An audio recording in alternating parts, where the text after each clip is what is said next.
at SPC, we've had the who's who, Sam Altman, Mark Zuckerberg, everyone in San Francisco. And they said, who's the biggest possible guest that we could get to tell the New York ecosystem we're here? And that name was Scott. Oh, pressure's on. All right, let's do this.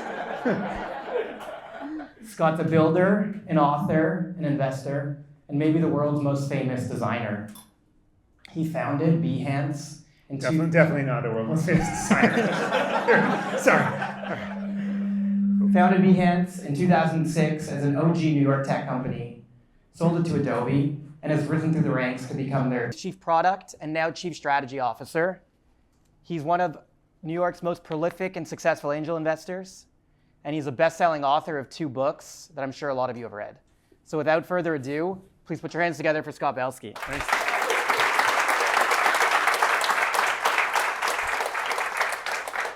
Thank you. Thank you for being here. Yeah, of course. I like to allow our guests to introduce themselves before we start, because I feel like you've heard your bio read so many times, but why don't you tell the audience a little bit about yourself and how you introduce yourself? I think I'm motivated by frustration. As I look back at all of the experiences that I've had, I feel like most of them were inspired by a sense of frustration. Behance was most certainly inspired by frustration with how disorganized the creative world is. The Messy Middle, the book was inspired by how everyone always talks about the starts and finishes of everything, and there's very little being discussed about the middle, the parts that are kind of boring, laborious, yet critically important. So I think that that's one thing that motivates me.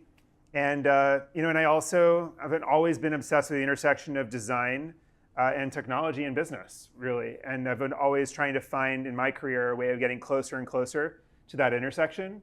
And whenever friends or others ask me for career advice, it's always the same answer. It's like, how do you get into the intersection of the skills you have or can easily develop, the things that you're genuinely interested in and can't stop thinking about and would hold your eyes open late at night to keep reading about, and the opportunities that present themselves.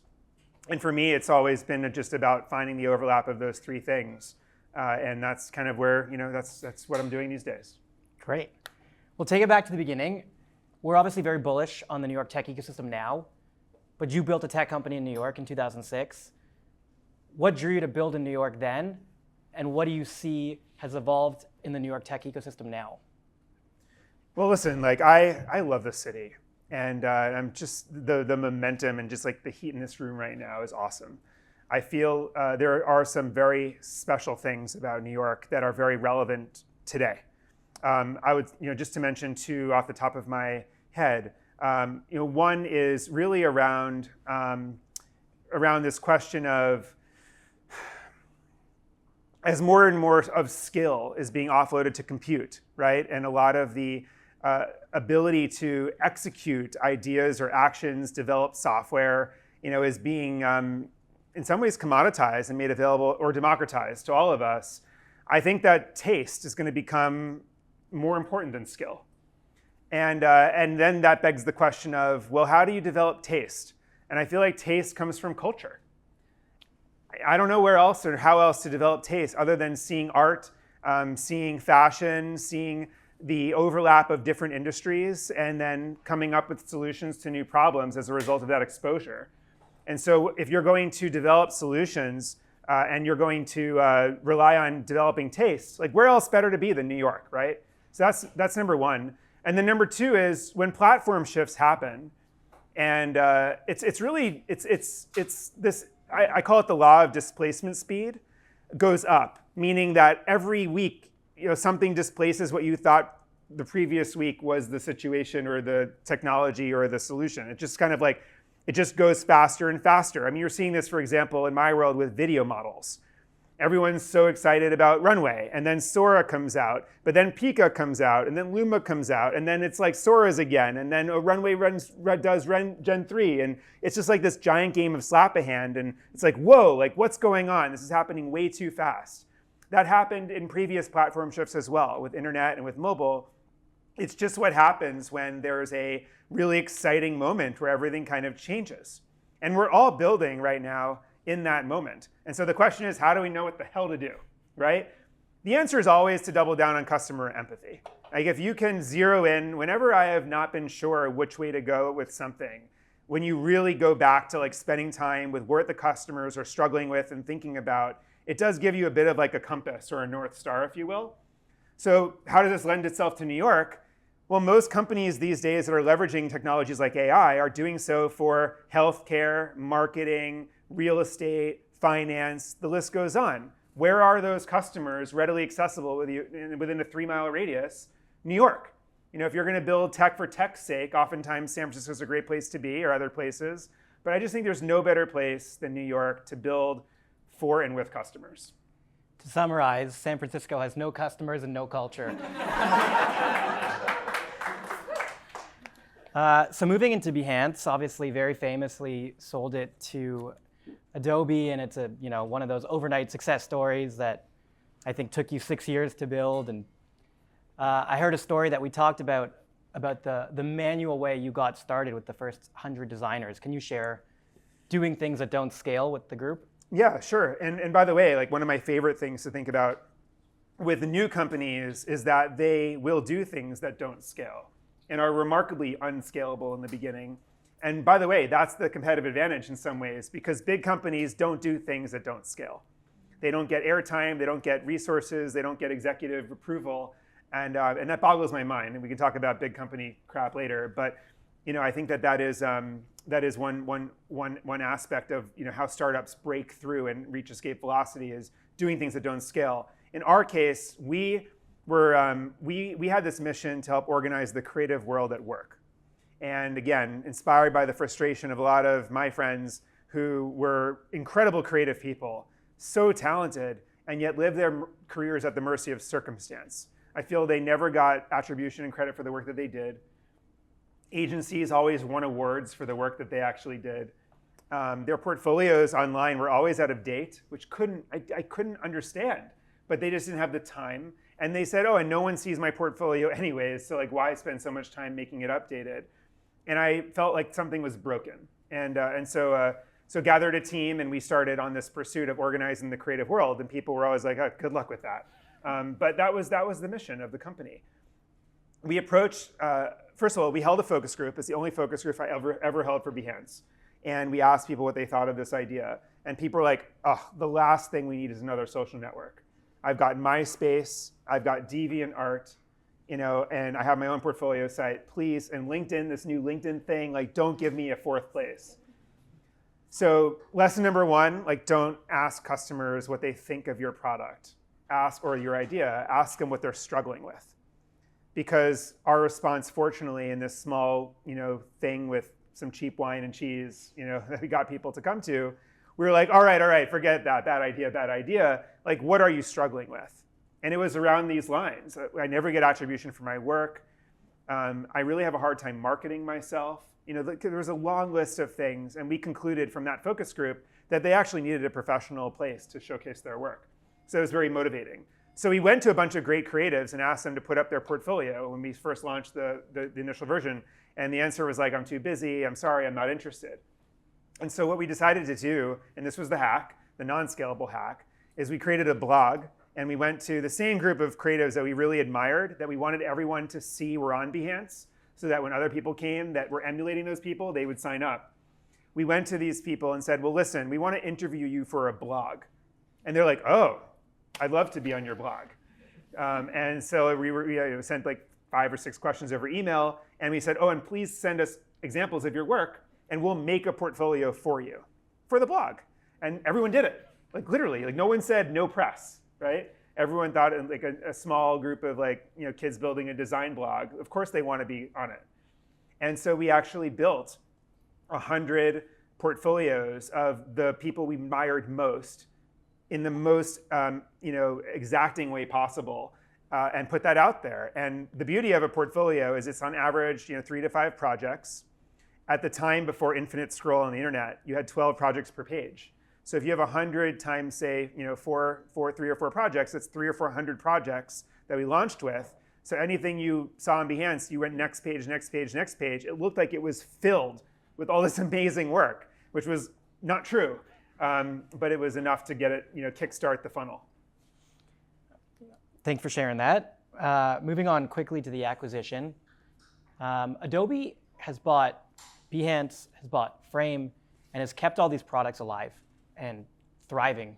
What do you think is different about Adobe's culture, keeping these acquisitions alive versus other companies that just throw these products away? Well, I appreciate this question because I always feel like the true unicorn in sort of big companies is successful M&A. And that's been a real focus of mine for 7 years now because it's how companies change.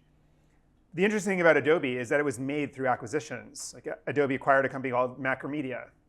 It really helped build its whole web capabilities. It acquired a company called Omniture, which built all the digital marketing capabilities.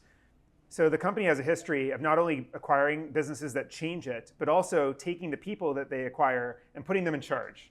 So a lot of the people that are in the leadership team now came through acquisition. And so I think it's a cultural thing. I think we're particularly good at allowing people to change us and coming in with better ideas, as opposed to, some companies like Google and others are kind of known for acquiring teams and being like, forget everything you knew, you're going to do it the Google way. Like we kind of do the opposite. We're like, hey, like how do you do it? How do you do this? And we're trying to constantly change. And I would also say that it's really around the people, right? I mean, we have a culture where I do think that people are there because they want to be there. People are not joining Adobe because it's like the next great hot startup. They're joining it because they're super nerdy about photography technology, or they want to do 3D and immersive, or they want to go deep in any of these areas. And if they did that at a place like Apple, where they're told to make something that everyone in the world can use, it kind of limits how deep you can go in that category. So that's kind of another aspect of our M&A and talent retention that I think is unique. Would you say those founders stay in founder mode or manager mode? Yeah. By the way, I was fired up by that, and because the fantasy I have sometimes of totally going into founder mode is hard to execute, and it's just because you have so many stakeholders and so many opinions and so much process, and it's just amazing. But I mean, the truth is that I think founder mode has less to do with whether it's the founder and more to do with whether people are being direct and truthful. I love when people say what they feel. And when you can have a culture where people can actually speak up and be like, I don't buy this, or I would never use this. And it's hard because people just get on this train of, we're going to make this happen by this date. And the happy path of a product, which many of you know means when someone uses your product in exactly the way you hope, and they push the buttons in the exact right order you aspire them to, and everything is just magically perfect, and they get an amazing result, and that's the demo, and everyone's like, oh my gosh, we got to ship that.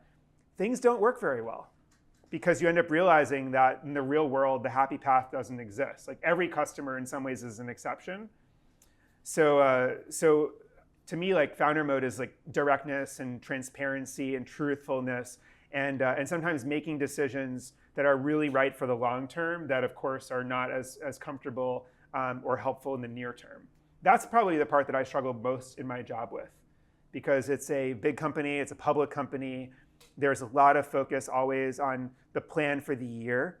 And anyone who says, I want to make some bets now that are going to materialize in 3 years, actually people do get excited about it, but it's in year 1 or year 2 that pass, and everyone's like, wait, what are those people doing now? And wait, this is so important. Like, how can we leverage those resources there? We should shift them over here. So you have to like really fight that, which I think is probably a founder mode muscle as well.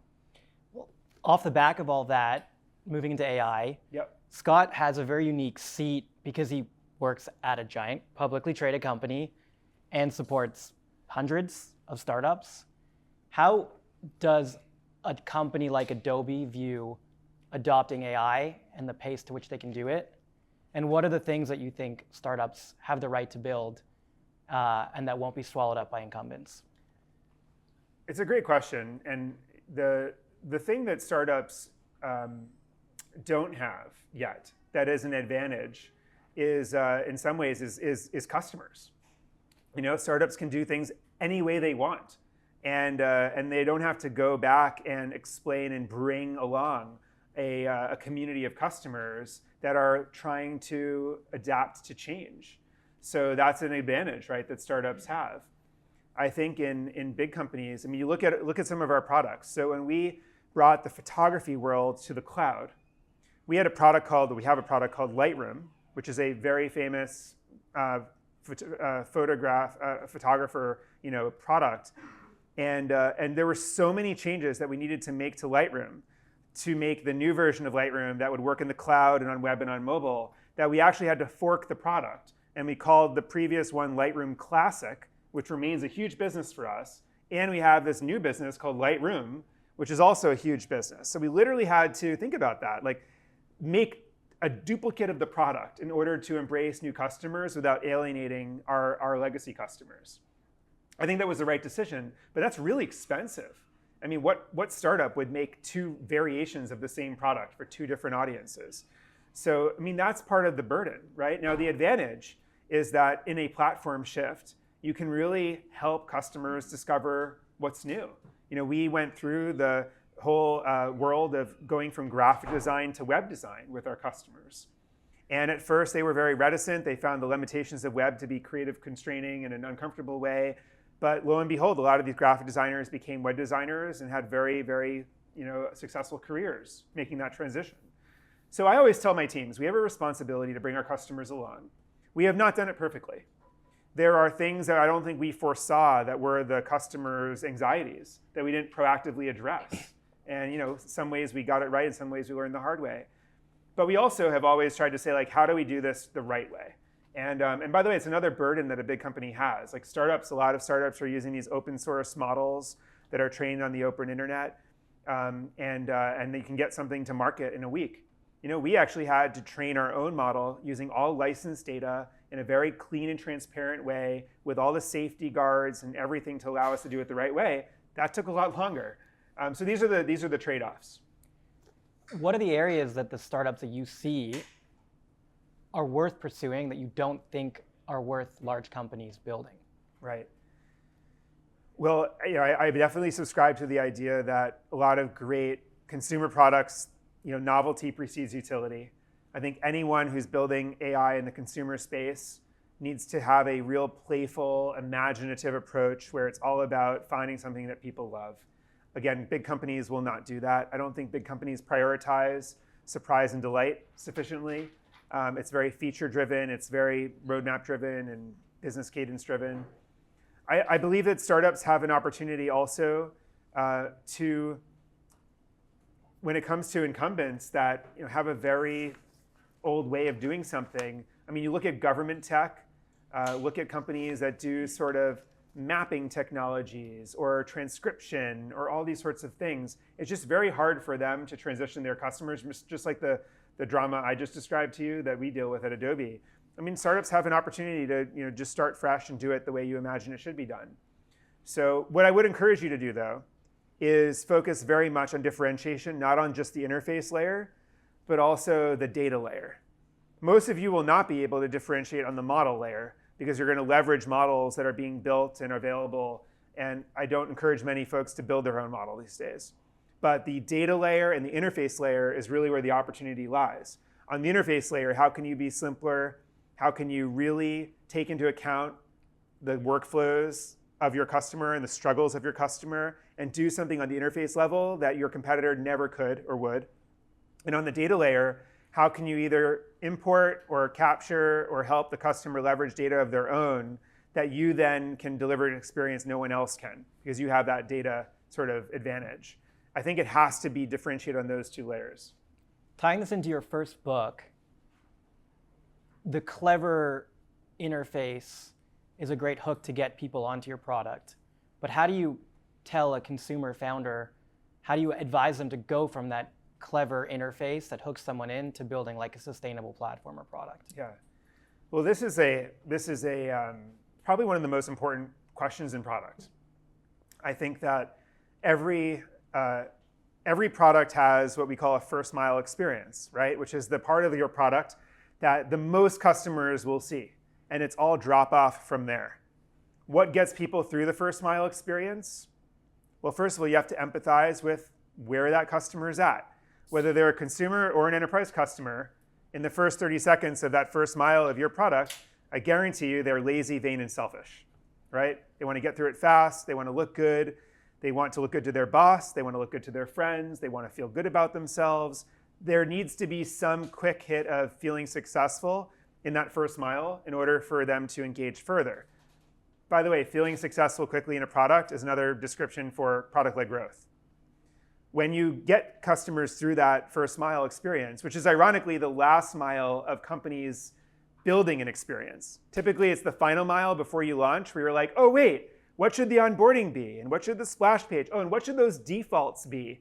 That's like a happenstance conversation towards the end of shipping, when in fact, like that's the only thing that every customer will ever see.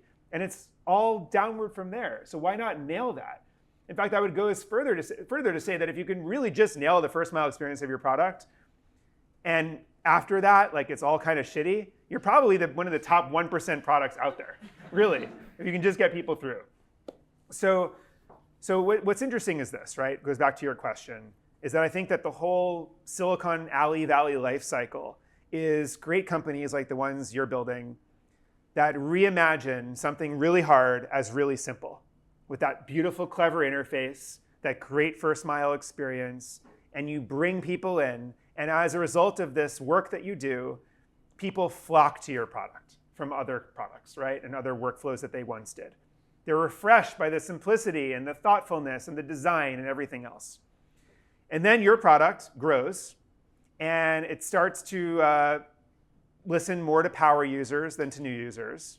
It starts to attach what you're hearing from power users with opportunities for monetization. And then you have your investors being like, so when are you going to start making revenue? And then you go to more enterprise or sales calls, and you realize that they need that laundry list of things to sign the dotted line. And what do? You add complexity. You add more choice points. You add more innards, more process. And you probably don't make more time for that first mile experience. Well, something else has happened when you weren't looking, which is that first cohort of customers that came into your product, those were early adopters, right? And your first mile was nailed for them. But now, if you've been working on all these like power users and monetization, this new cohort of customers has come into your product that are no longer first adopters. They're pragmatists. They're not coming because they like to test and try new products. They're coming because their boss told them they had to, or they read some blog that said this is the best product in their space, and they tinkered with all of them and chose yours. And the first mile needs to be different for them. So the short hack, to bottom line this, is to spend consistent time forever on that first mile experience of your product. Just to plug South Park Commons again, very consistent with our -1 squiggle, where it's try and try and try and try, and eventually find what sticks and listen to your customers. Moving to your second book, The Messy Middle, which is not about the beginning of a company life cycle and not about the end of a company, but what happens in between.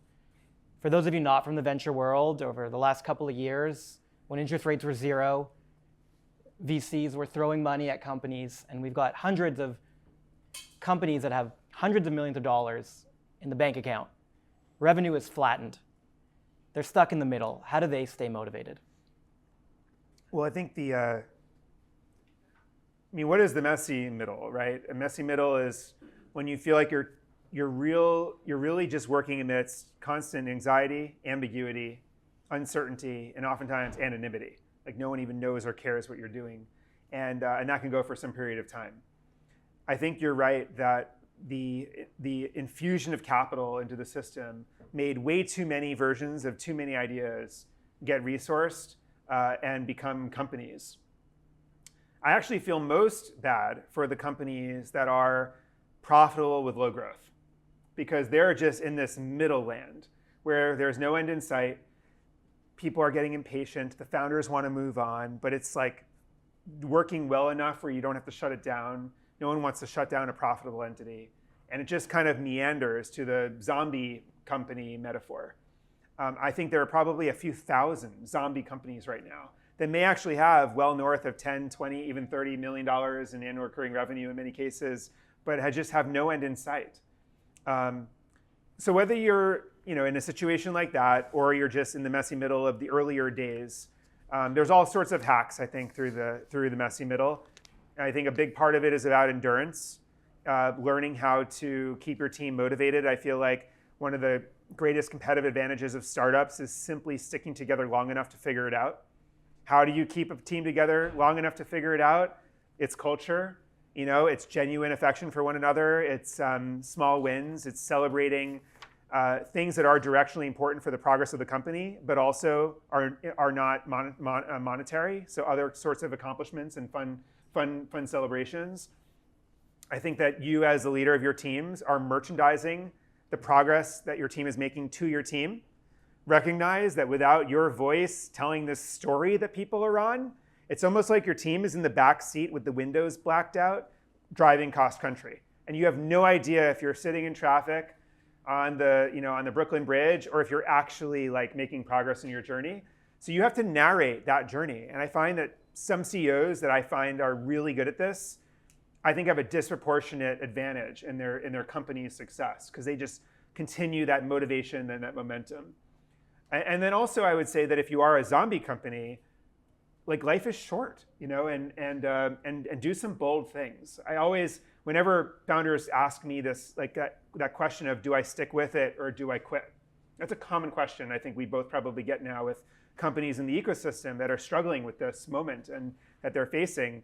My answer is always a simple conviction test, right? So you had a lot of conviction in the idea and in the end state of the world, should you be successful in the beginning. Then you went and learned a lot of truth. From what you've learned, have you gained or lost conviction?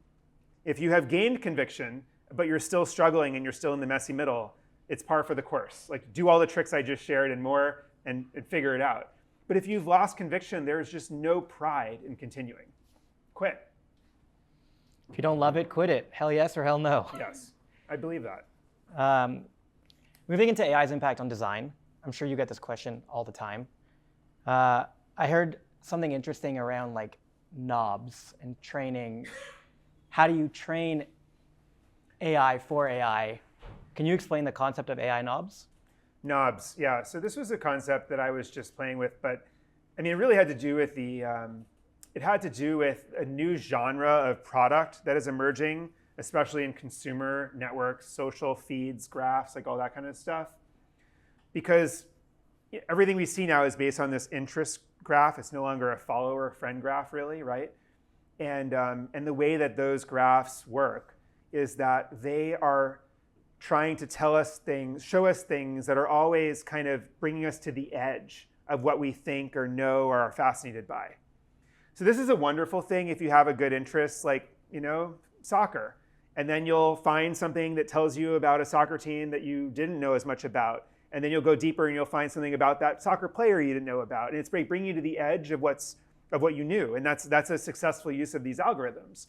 But when applied to things like politics or conspiracy theories or other things like that, it's really dangerous, right? Because these algorithms are constantly bringing us to the edge of what's truth, and it's really effective.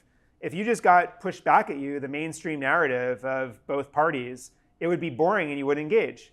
So these algorithms say, oh, but when I throw in something that's this crazy person said, everyone clicks on it, oh, let's give them more of that. And then before you know it, they're like a conspiracy theorist.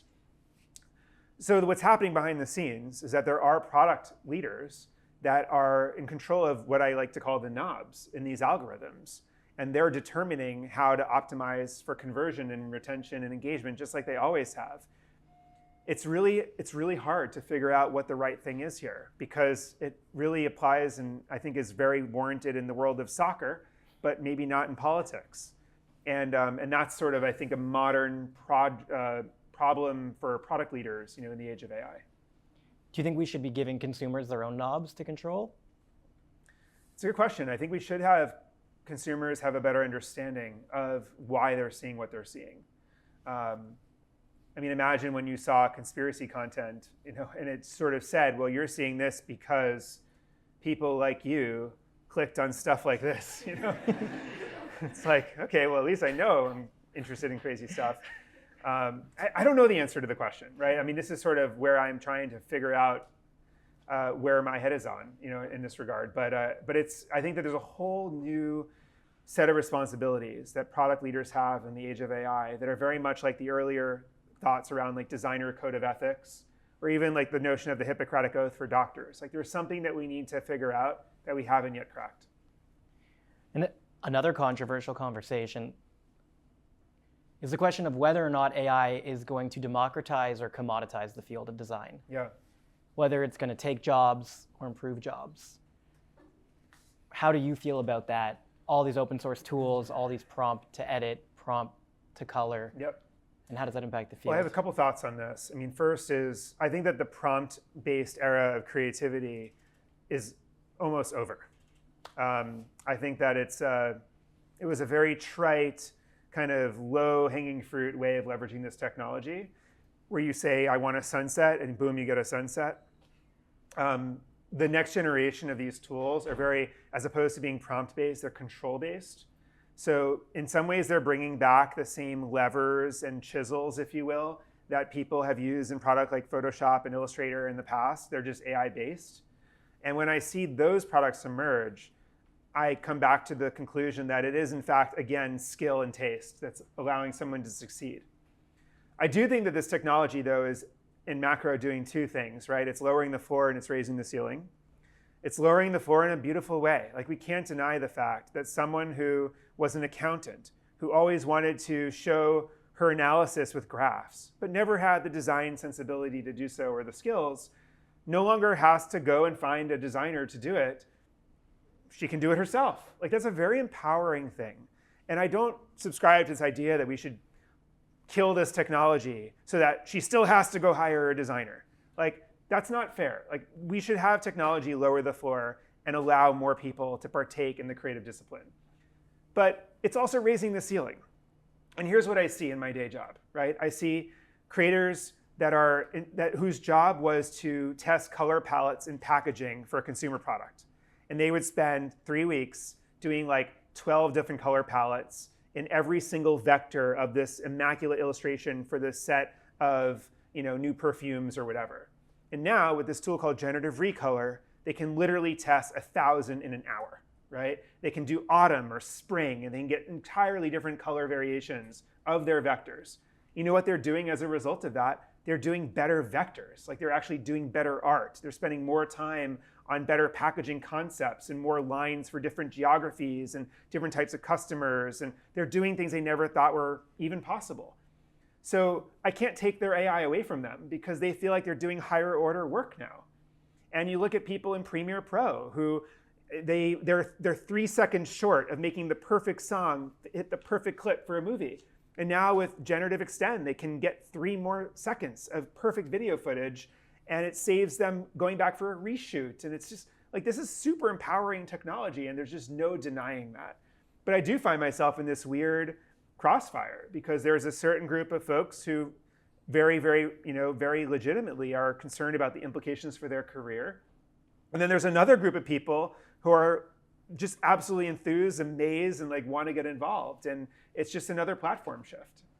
If you were building Behance today, where maybe these jobs are not as done the same, Yep. How would it be different? Well, I think that at the end of the day, people hire for skill and taste, right? And experience. I don't think that's ever going to change. So actually, I don't know if much of Behance would be different. I think that people want attribution for the work that they do. I think they want to be able to show what they're capable of. And that's why people get opportunity. So, but I am concerned about IP theft. I am concerned about people leveraging other people's styles without permission. And there's some technical solutions that we're building. And I happen to believe that Behance can ultimately serve in some ways like a marketplace for styles.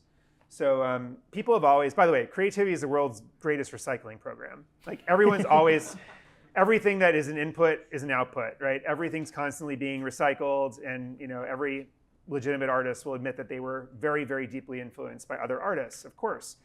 Mood boards are the start of every creative journey. This has always been the way it is. But when you actually take someone's work and build a model around it and then say, I want to do this in the style of so-and-so, I think that's something where people should be compensated.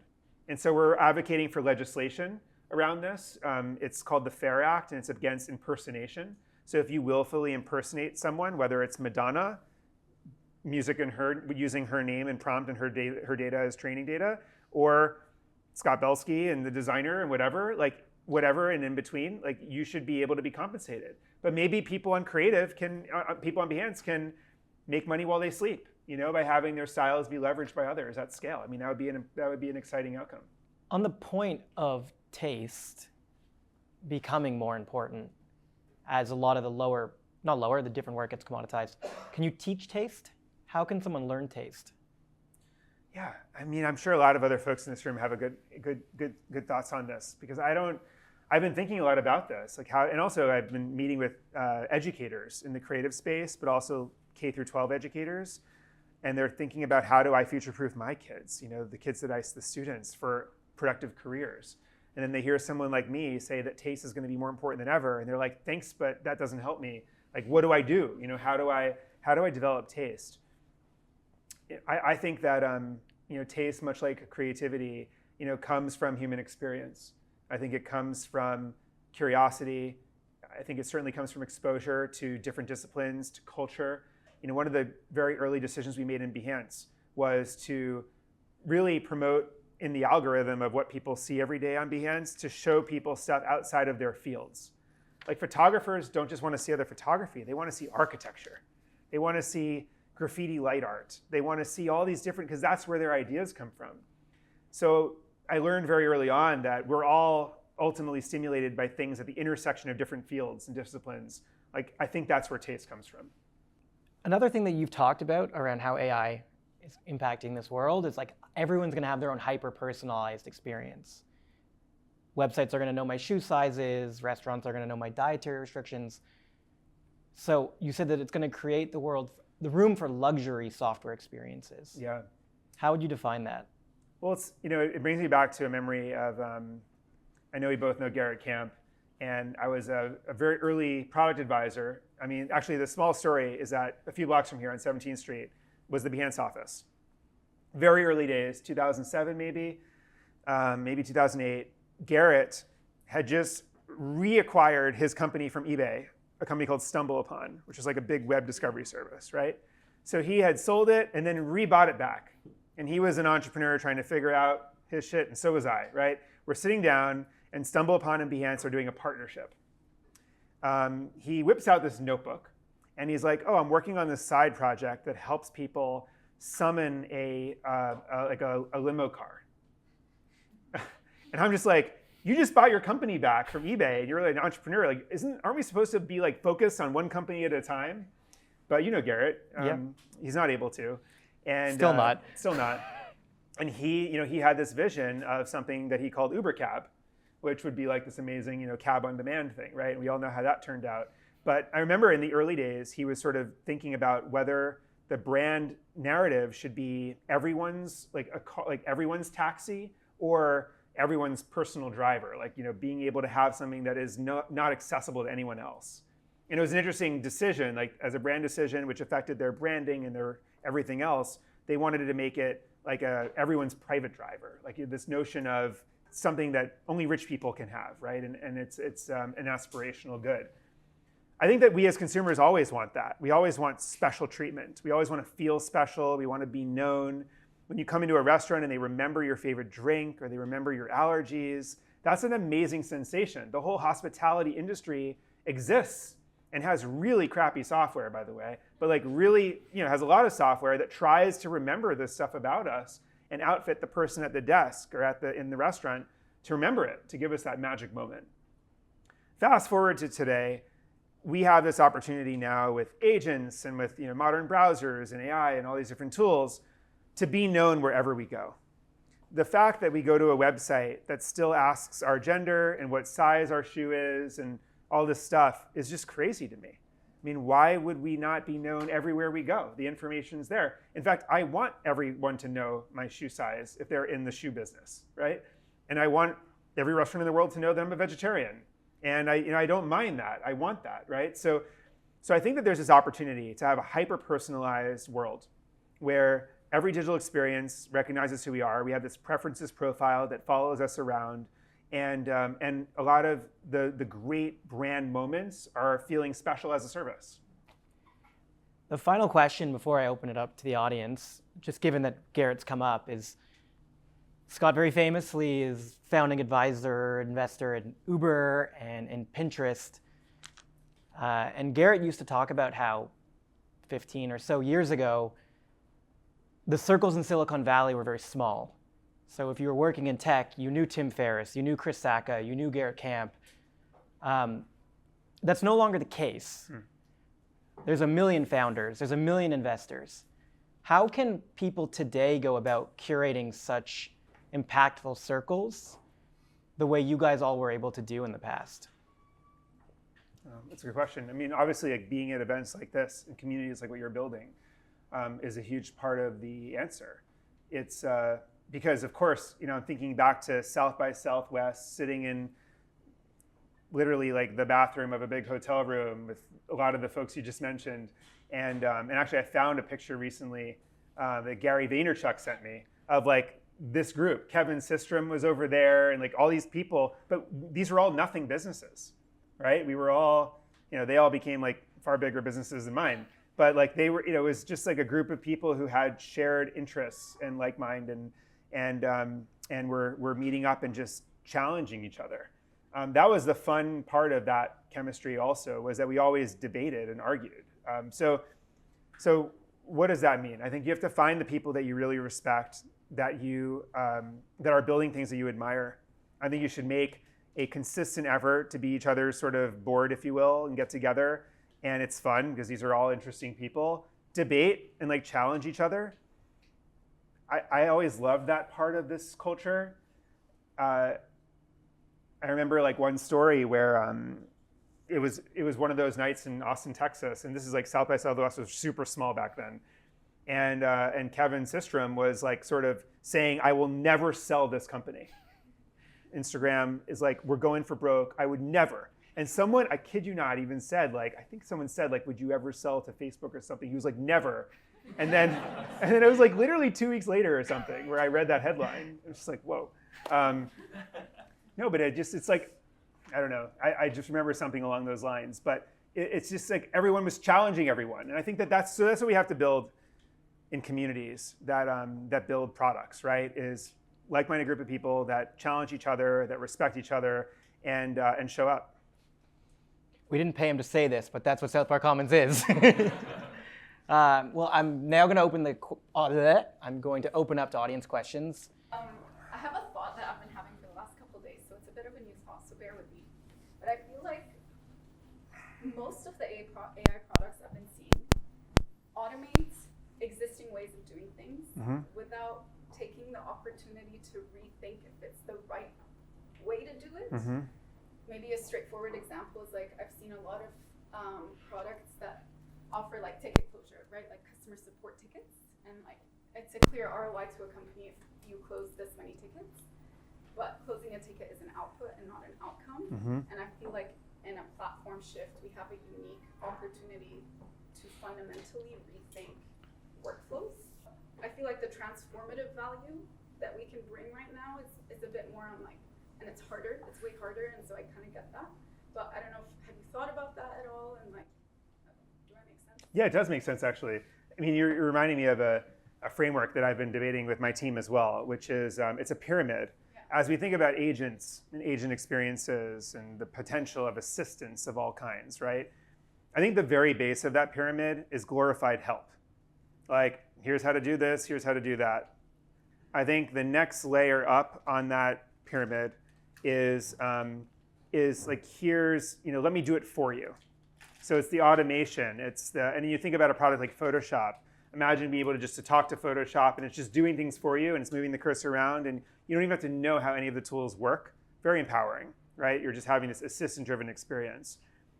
And I think that's where you're saying these ticket type companies and others are stopped. It's like, yes, they're helping you do stuff and they're also they're doing it for you. Yeah.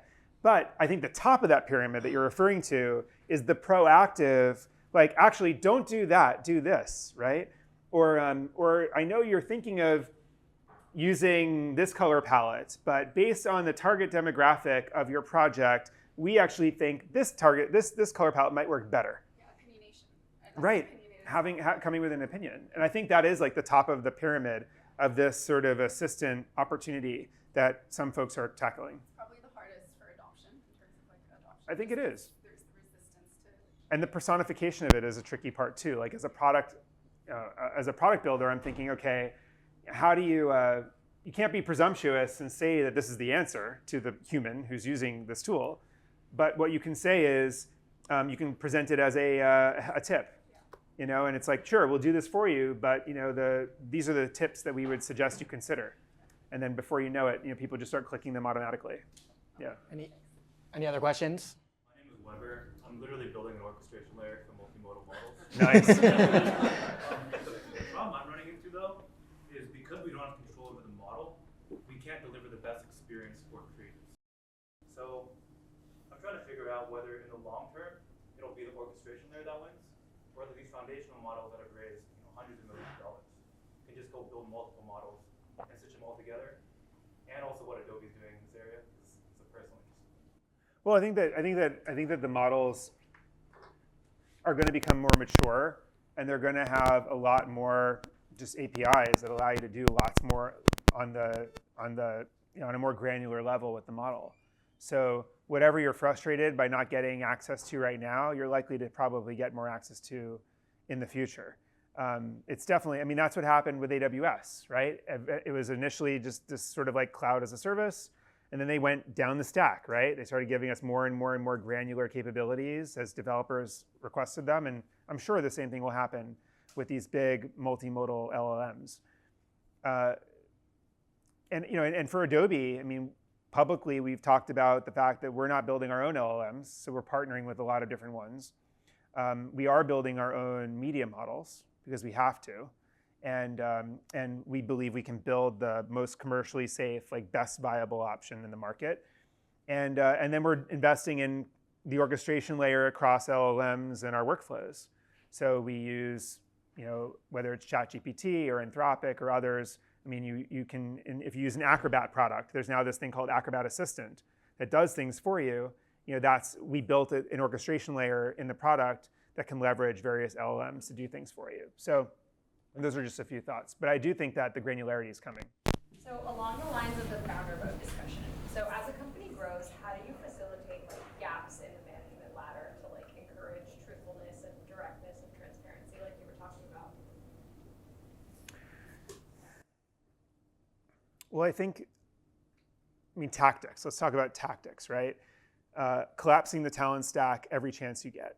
When you have an opportunity to have a designer who also has product management skills, or a designer who can also code front end, or collapse. There's something that happens. It's like a technical breakthrough with conduits or something. When that happens, magic happens. I think having a culture where you feel comfortable going to the source of the information and also the source of the talent. One of the things that I really try to do is when there's an amazing designer who's doing something in the organization, they want to talk directly to the leader. They want to explain why they made a particular decision. Yet in big companies, they report to someone who reports to someone who doesn't even design anymore, who reports to someone who doesn't even design anymore, who reports to someone. And I just think that you have to circumvent that. It took me a couple of years with my team when I came back to Adobe after I left to explain to them that this is how I work. Initially people were like, whoa, why did you go to so-and-so? Why didn't you come to me? Why wasn't I even in the email? What's going on here? Am I going to get fired? People are not used to being circumvented. But I think if you are in an organization that values direct connection between people making decisions, it should be okay. And it's better for talent retention and empowerment when you can do that. Go straight to the source of the talent or the information. And then finally, I think I was having a conversation with a founder this morning whose culture is really empathic and sensitive. This company in particular happens to be in a space that's very empathy driven, and people join the company because they are sensitive people. And as a result, their culture is one where even if you ask a question the wrong way, people are like, well, what are you saying? And why did you say that? And do you not think I'm doing my job? And it's whoa. And I was saying to her, you have to have this conversation with your team. You want to have a culture where people can be very direct with one another.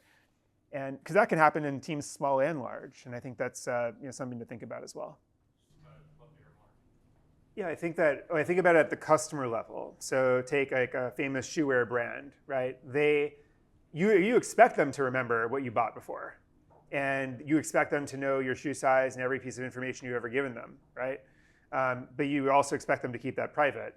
You wouldn't want some random person telling you, your shoe size. Like that'd be creepy.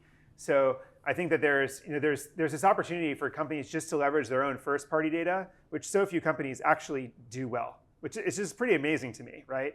So there's a low-hanging fruit opportunity here to just help companies leverage the data they've already got.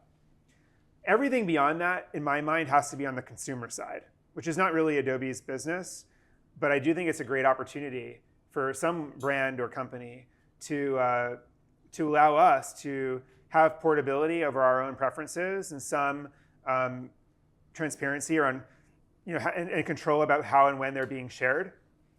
But I would venture to bet that once we use a product like that and start to trust the AI's decision on what information can be shared for whatever reason, we'll stop looking and we'll stop caring.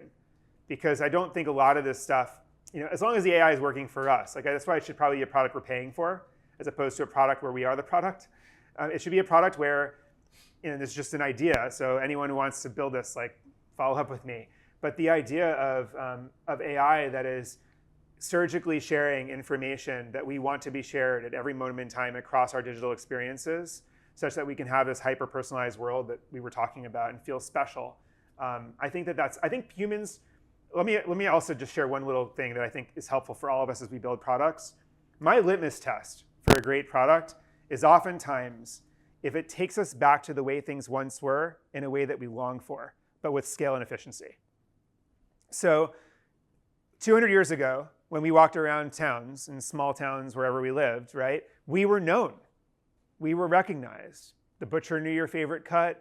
The shoe cobbler knew your kid's shoe size. This was the world. It was wonderful. We liked being known. That was the previous 300,000 or so years of humanity, was kind of being known.